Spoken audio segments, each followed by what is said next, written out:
Good morning students. आज की इस क्लास में हम 22 नवंबर 2023 के लिए करंट अफेयर्स के एमसीक्यूज डिस्कस करेंगे। So let's begin. The first question is the sea buckthorn got GI tag recently. It belongs to which state और UT in India. Sea buckthorn नाम का एक प्रोडक्ट है या एक कोई भी चीज है जिसको जीआई टैग मिला है, ज्योग्राफिकल इंडिकेशन टैग मिला है, वो कौन से राज्य या फिर केंद्रीय शासित प्रदेश से बिलोंग करता है भारत के। ऑप्शन ए है दिल्ली, ऑप्शन बी है लद्दाख, ऑप्शन सी है उत्तराखंड एंड ऑप्शन डी है केरला। तो यहाँ पर आप देख सकते हैं, सबसे पहले तो आप देखिए सी पैकेथॉन एक एक फ्रूट है जिसकी आप यहाँ पे पिक्चर देख सकते हैं। जैसे ग्रेप्स होते हैं वैसे ऑरेंज कलर में वैसा कुछ स्ट्रक्चर है इसका, लेकिन अगर आप इसको कंबाइन देखोगे तो ऐसे पाइनएप्पल की तरह शेप दे रहा है ये। तो सी बकथॉन फ्रूट जो है ये लद्दाख से है जिसको ज्योग्राफिकल इंडिकेशन टैग मिला है। ज्योग्राफिकल इंडिकेशन टैग इंडिया में ज्योग्राफिकल इंडिकेशन रजिस्ट्री है जो चेन्नई में बेस्ड है, वो देते हैं। और एक बार अगर जीआई टैग मिल गया तो वो 10 साल के लिए वैलिड होता है। ये 4th जीआई टैग है लद्दाख के लिए। इससे पहले लद्दाख के एप्रिकॉट, पश्मीना और लद्दाख की वुड कार्विंग को जीआई टैग मिला हुआ है। सो लद्दाखी वुड कार्विंग तो हमने भी डिस्कस किया था, इसी साल मिला है। सी बकथॉन जो है एक प्लांट है जो कि यूरोप और एशिया में मिलता है। इंडिया में ये एक ट्री लाइन के अबव मिलता है हिमालयन रीजन में, जनरली जो ड्राई रीजन है। क्योंकि जो लद्दाख है वहां पर कोल्ड डेजर्ट है। तो कोल्ड डेजर्ट क्या है, जिसे मरुस्थल होता है, जरूरी नहीं होता कि हॉट ही हो। तो कोल्ड डेजर्ट जहां पर ड्राइनेस ज्यादा होती है, लद्दाख का जो कोल्ड डेजर्ट है वहां पर पाया जाता है और स्पीति रीजन में पाया जाता है। तो आपको ध्यान रखना है। इसका आंसर है option B, that is Ladakh. Next question is which state's road transport corporation bag the Skoch national award 2023।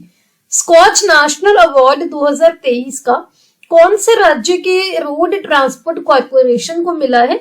Option A है उत्तर प्रदेश, ऑप्शन बी है कर्नाटका, ऑप्शन सी है केरला एंड ऑप्शन डी है मध्य प्रदेश। यहाँ पर आप देख सकते हैं Karnataka state road transport corporation जो है इसको स्कॉच नेशनल अवार्ड 2023 मिला है। क्योंकि Karnataka state road transport corporation का 1 करोड़ का एक्सीडेंट रिलीफ सैरिज सुरक्षा इंश्योरेंस स्कीम है जो वो अपने स्टाफ को देते हैं। और ये पहला इंश्योरेंस टाइप का स्कीम है जो ट्रांसपोर्ट ऑर्गेनाइजेशंस जो है, जो किसी ट्रांसपोर्ट ऑर्गेनाइजेशन अपने स्टाफ को दिया। स्कॉच ग्रुप जो है एक इंडिपेंडेंट थिंक टैंक इंडस्ट्री है जो कि दिल्ली में है। 1997 में स्टैब्लिश हुआ था। इसने स्कॉच अवार्ड इंस्टीट्यूट किया था 2003 में। बेस्ट गवर्नेंस, फाइनेंस, कोई बेस्ट टेक्नोलॉजी है, इंक्लूसिव ग्रोथ के लिए कुछ किया आपने। तो स्कॉच ग्रुप जो है प्रोजेक्ट को सिलेक्ट करता है बेंचमार्क परफॉर्मेंस और आउटकम के बेस पर। तो इसका आपको ध्यान रखना है। आंसर है option B, that is Karnataka. Next question is what is the rank of India in global unicorn rankings. Global unicorn rankings में इंडिया का कितना रैंक है। ऑप्शन ए है 1st, ऑप्शन बी है 3rd, ऑप्शन सी है 5th and option D है 7th। यहाँ पर आप देख सकते हैं ग्लोबल यूनिकॉर्न रैंकिंग्स जो है इसमें इंडिया का 2023 में 3rd रैंक है। क्योंकि इंडिया में 72 यूनिकॉर्न कंपनीज हैं। अगर हम टॉप मोस्ट कंट्री की बात करें तो इस रैंकिंग के अकॉर्डिंग यूएसए टॉप पर है, जिसमें यूएसए में 668 यूनिकॉर्न कंपनीज है और चाइना जो है 2nd पोजीशन पर है 172 यूनिकॉर्न कंपनीज के साथ। आपके लिए क्वेश्चन है कि यूनिकॉर्न कंपनी कौन सी होती है, ये हम डिस्कस कर चुके हैं, तो आपको कॉमेंट्स में बताना है। हुरून रिसर्च इंस्टीट्यूट का जो ग्लोबल यूनिकॉर्न इंडेक्स है तो ये कौन रिलीज करता है, हुरून रिसर्च इंस्टीट्यूट। तो इसने क्या है ग्लोबल लेवल पर यूनिकॉर्न लैंडस्केप में इनसाइट दी है। तो इसका आंसर है option B, that is 3rd। Next question is the rank of India in global talent competition index is. Global talent competition competitiveness index में भारत का क्या रैंक है। ऑप्शन ए है 101, ऑप्शन बी है 102, ऑप्शन सी है 103 and option D है 104। यहाँ पर आप देख सकते हैं ग्लोबल टैलेंट कॉम्पिटिटिव इंडेक्स जो है वहां पर इंडिया का जो रैंक है 103 रहा। पहले जो इंडिया का रैंक था 10 साल पहले 83 था, अब 103 है, तो काफी नीचे आ गया है। ये सालाना बेंचमार्किंग रिपोर्ट है, हर साल पब्लिश करता है। कौन करता है? इनसीड, जो कि एक बिजनेस स्कूल्स की चेन है। इंडिया का रैंक है 103, जो कि काफी वर्स्ट है, काफी बुरा है ब्रिक्स देशों में भी। ब्रिक्स के कौन कौन से मेंबर्स हैं? ब्राजील, रशिया, इंडिया, चाइना और साउथ अफ्रीका। इसमें भी इंडिया की पोजीशन खराब है। ब्रिक्स ग्रुप्स में देखिए अगर, तो चाइना की पोजीशन जो है इन ब्रिक्स नेशंस में से टॉप पर है और ओवरऑल इसका रैंक है 40। इसके अलावा इस इंडेक्स में फर्स्ट, सेकंड, थर्ड पोजीशन किसकी है? सिंगापुर, स्विट्जरलैंड एंड यूएसए की। तो ये भी आपको ध्यान रखना है। इसका आंसर है option C, that is 103। Next question is the cyclone Mithili hit which country? जो मिथिली साइक्लोन है, चक्रवात है, इसने कौन से देश को रिसेंटली हिट किया? ऑप्शन ए है इंडिया, ऑप्शन बी है मालदीव्स, ऑप्शन सी है बांग्लादेश एंड ऑप्शन डी है श्रीलंका। यहाँ पर आप देख सकते हैं साइक्लोन मिथिली जो है इसने रिसेंटली बांग्लादेश के कोस्ट पर लैंडफॉल किया है, बांग्लादेश को इसने हिट किया है। तो ये आपको दिखाया हुआ है, यहाँ पर आप देख सकते हैं। ये जो है ये बांग्लादेश का मैप है, ये सारा जो है ये बांग्लादेश का मैप है। ये यहाँ पर इसने हिट किया है, ये सारा ग्रीन से जो आपको दिखाया गया है। मिथिली जो नाम है साइक्लोन का किसने दिया है? मालदीव्स ने। तो आपको पता होगा, हम काफी बार डिस्कस कर चुके हैं कि जिस देश में कोई भी साइक्लोन आता है, ये जरूरी नहीं है कि वही साइक्लोन को नाम देंगे। जो उस रीजन के जो देश हैं, अरेबियन सी और बे ऑफ बंगाल में जो देश हिट, जहां पर साइक्लोन ने हिट किया हुआ है, वो रोटेशन बेसिस पर नाम देते हैं। तो ये आपको ध्यान रखना है। Option C, that is Bangladesh, is the answer. Next question is what is which of the following allowed the use of glyphosate for 10 more years? Glyphosate को यूज करने के लिए अगले 10 साल तक की आप ग्लाइफोसेट यूज कर सकते हो। किसने अलाउ किया है? ऑप्शन ए है अफ्रीकन यूनियन, ऑप्शन बी है चाइना, ऑप्शन सी है आसियान एंड ऑप्शन डी है यूरोपियन यूनियन। तो यहाँ पर आप देख सकते हैं यूरोपियन यूनियन ने ग्लाइफोसेट का जो यूज है 10 सालों के लिए अलाउ कर दिया है। ये एक फॉस्फोनिक एसिड है और इसकी कोई स्मेल नहीं है, ऑर्डरलेस है, व्हाइट कलर का पाउडर है, जो कि हर्बिसाइड होते हैं, जो जैसे पेस्टिसाइड होते हैं वैसे वीड्स को मारने के लिए जो हर्बिसाइड यूज होता है उसमें ये यूज होता है। इंडिया ने इसकी रिस्ट्रिक्टेड यूज अलाउ की गई है, यानी कि ओपनली नहीं आप यूज कर सकते कि कितना भी यूज कर लो, एक रिस्ट्रिक्शन है। और इसके बारे में मेन जो कंसर्न है वो क्या है कि जो ये वीडीसाइड है या हर्बिसाइड है, ये क्या करता है? फसल को भी मार देता है, वीड्स को भी मार देता है। तो इसके हेल्थ हैजार्ड्स है, काफी रिस्क है ह्यूमन बींग्स को और एनिमल्स को। इस वजह से न्यूज में था। तो इसका आंसर है option D, that is European union. Next question is which of the following was not a part of partnership for international space station? International space station के लिए इनमें से कौन पार्टनरशिप का पार्ट नहीं है? ऑप्शन ए है यूएसए, ऑप्शन बी है कनाडा, ऑप्शन सी है इंडिया एंड ऑप्शन डी है रशिया। यहाँ पर आप देख सकते हैं इंटरनेशनल स्पेस स्टेशन जो है एक बड़ा स्पेसक्राफ्ट है ऑर्बिट में। जैसे ये धरती है तो इसके जो अराउंड ऑर्बिट है, यहाँ पर ये क्या है? एक बड़ा स्पेसक्राफ्ट है।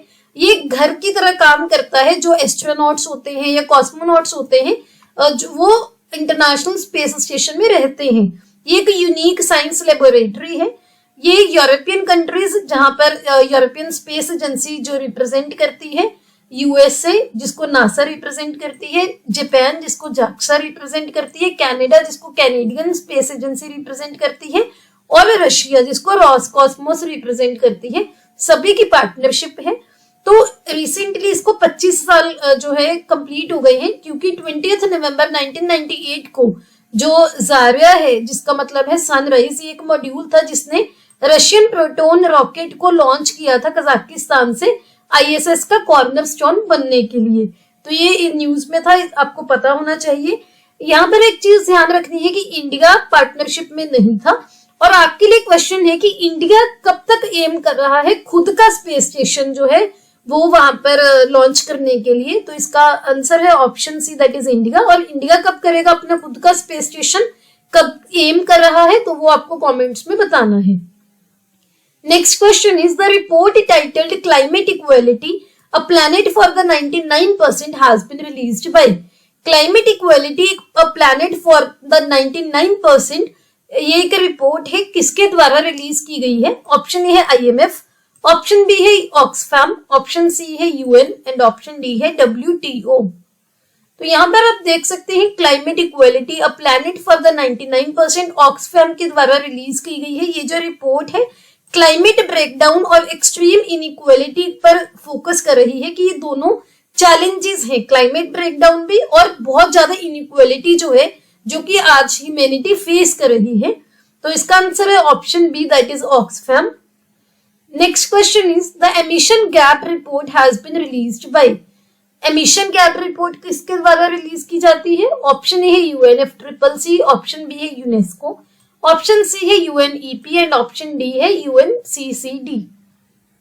यहाँ पर आप देख सकते हैं UNEP यानी कि यूनाइटेड नेशंस एनवायरनमेंट प्रोग्राम ने एमिशन गैप रिपोर्ट 2023 रिलीज की है रिसेंटली, जो कि 14th एडिशन था एमिशन गैप रिपोर्ट का, जो कि हमारी जो ग्लोबल वार्मिंग है यानी कि ग्लोब पर कितना टेम्परेचर जो बढ़ गया है कि 2 डिग्री सेल्सियस से नीचे तक लाने के लिए कितना हमारा क्या प्रोग्रेस रहा, और 1.5 डिग्री सेल्सियस के लिए परस्यू कर रहा है, क्योंकि ये हमने पेरिस एग्रीमेंट में टारगेट रखा हुआ है।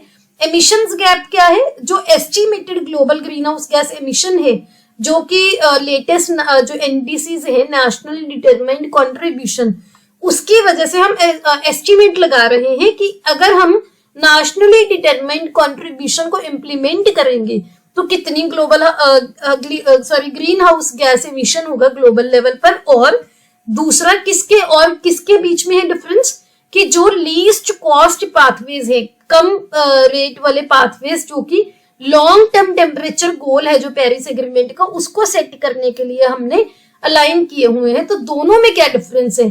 NDC वाले टारगेट में और जो पेरिस एग्रीमेंट में हमने जो पाथवे अलाइन किया हुआ है, वो ये डिफरेंस है एमिशन गैप। तो इसका आंसर है option C, that is UNEP। Next question is the weaving technique used for Jamdani sari has its roots in which culture. जो जमदानी साड़ी है, इसकी वीविंग टेक्निक जो है यूज की जाती है, वो किस कल्चर में उसके रूट्स है, कहां से वो स्टार्ट हुई है? वीविंग टेक्निक वीविंग होती है बुनती, जैसे वो बनाई जाती है साड़ी। ऑप्शन ए है पंजाबी, ऑप्शन बी है बंगाली, ऑप्शन सी है तेलुगु, ऑप्शन डी है तमिल। यहाँ पर आप देख सकते हैं ये वीविंग दिखाई गई है जमदानी साड़ी की। ऐसे ये जो लूम होता है, ये जो लकड़ी का है ना, ये सारा लूम होता है, पीछे का पोर्शन आपको पिक्चर में नहीं दिख रहा, तो ये लूम है जिस पर वीविंग होती है साड़ी की। ये साड़ी की खासियत ये है कि ये साड़ी आगे से और बैक साइड से जो पैटर्न है बिल्कुल सेम होता है। तो जमदानी जो एक पर्शियन रीजन की साड़ी है, विविडली पैटर्न्ड शेयर कॉटन फैब्रिक की है, जो कि हैंडलूम पर बनाई जाती है। अभी मैंने आपको दिखाया ढाका के अराउंड, जो बांग्लादेश के अराउंड, ये वीविंग टेक्निक का बंगाली रूट्स है। इसमें क्या है, जो मोटिव्स है, मोटिव होते हैं जो डिजाइन है, वो फ्रंट पे भी सेम है और साड़ी के रिवर्स साइड पे भी सेम है। 42nd एडिशन जो है इंडिया इंटरनेशनल ट्रेड फेयर का न्यू दिल्ली में, वहां पर जमदानी साड़ी जो है शोकेस की गई थी। IITF था जो इंडिया इंटरनेशनल ट्रेड फेयर, उसका थीम क्या था? Vasudhaiva Kutumbakam united by trade. तो इसका आंसर है option B, that is Bengali. आपको ध्यान रखना है। ये हमारे सोशल मीडिया के यूजर नेम है, लिंक आपको डिस्क्रिप्शन में मिल जाएंगे, आप हमें वहां पर ज्वाइन कर सकते हैं। अगर आपको ये वीडियो अच्छी लगी हो, please hit the like button, अपने दोस्तों के साथ वीडियो को शेयर कीजिए। Don't forget to subscribe to my channel. See you tomorrow at 8 o'clock। Have a nice day.